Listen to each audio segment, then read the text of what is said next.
Hello everyone, and welcome back to another very exciting chess game of Mikhail Tal, and this is actually one of my favorite Mikhail Tal games of all times.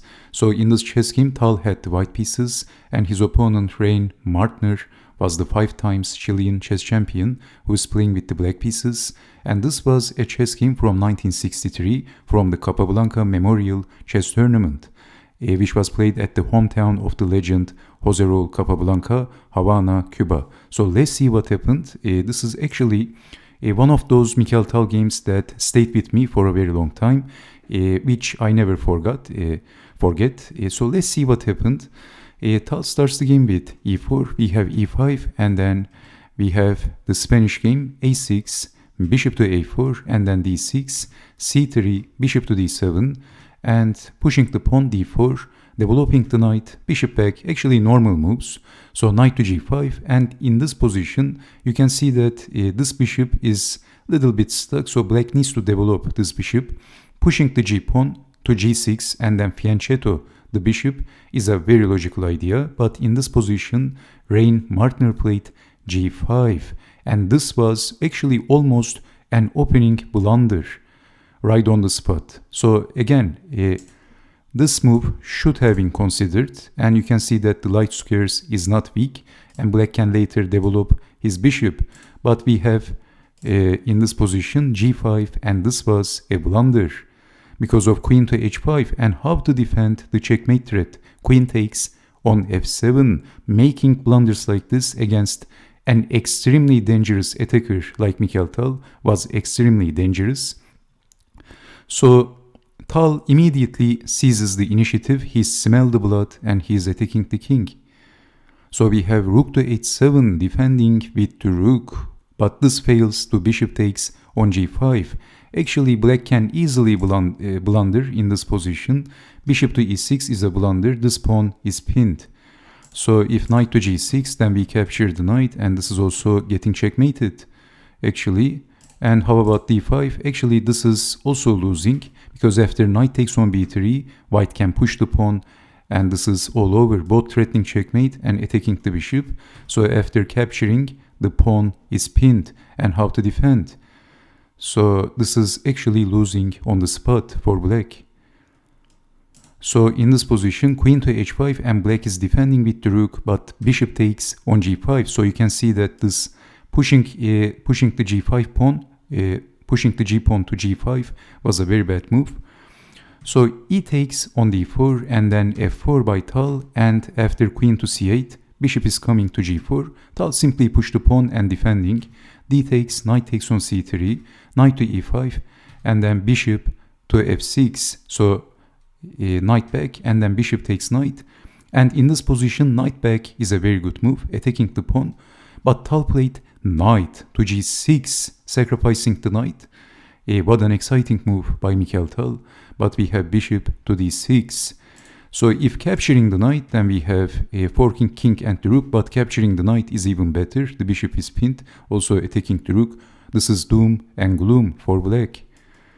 So in this position, knight to g6, bishop to d6, and then Mikhail Tal fires the bishop in. Bishop takes on f7. Boom. We have king takes on f7. Rook takes doesn't work because of knight to h8, and the rook is pinned. So bishop takes on f7, king takes on f7, and then knight to d5. Actually, in this position, knight takes with a discovery attack to the king. A very simple move, but that move was better. But instead we have knight to d5, adding one more attacker. So Tal sacrificed a piece, but the king is looking very vulnerable. So king to g7, and Tal castled.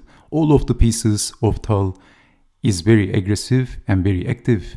So knight to f6, exchanging the knights, and then knight takes on e5, sacrificing another piece. We have queen over, and black wants to exchange the queens. If bishop takes, then we have check and capturing the rook, of course, that is not good. If king takes, then pushing the pawn, and if king goes up with capturing the pawn or king to d4, then checking the king with the rook, and black is getting force checkmated. So if bishop to f5, then rook takes, and this is also losing. So this is why Tal sacrificed the knight, but Black is getting mated if capturing or losing heavy material. Tal played knight takes on d7 with checking the king. What else? Capturing and then e5. So we have bishop takes, queen takes, king to f7, and then rook over.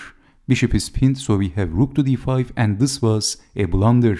Tal is a piece down, which is not a surprise, and in this position, this move should have been considered, but at least white has a draw in this position. But in this position, rook to d5 was a very bad mistake, because after checking the king, this is what Tal did. We have king to f7, and Tal has time. He has time for playing this very cool move, rook to e4. So had black never played rook to d5, you could not stay with the queen on h7. But now he has this very cool move, rook to e4. Rook is coming, and defending is actually difficult in this position. And black played bishop to d4, Tal moved the king, and black resigned. The 5 times Chilean chess champion resigned. What an amazing, cool position. The final position is amazing. The possible continuation, attacking the queen and at the same time threatening some nasty stuff. So if capturing the rook, checkmate. And after checking the king, capturing, so if king to e7, then f6, discover attacking the queen and check, and this is all over. So after king to h1, black resigned, and if queen to d8, then getting checkmated. And if queen to g8, getting checkmated like this, there is no defense. Unbelievable. What a game by Mikhail Tal. And nothing works for black in this position. You might also consider what happens if bishop takes. Maybe, if capturing the bishop, queen over, pinning the queen. But we can simply play king to h1, a very cool move. So Mikhail Tal solved all this, and he defeated his opponent very easily. So this is why g5 was a terrible, terrible blunder. Queen to h5, and this is doom and gloom. So thank you so much for watching. This was a fantastic chess game by Mikhail Tal, and I hope to see you next time with more exciting games. Stay safe, take care, and bye bye.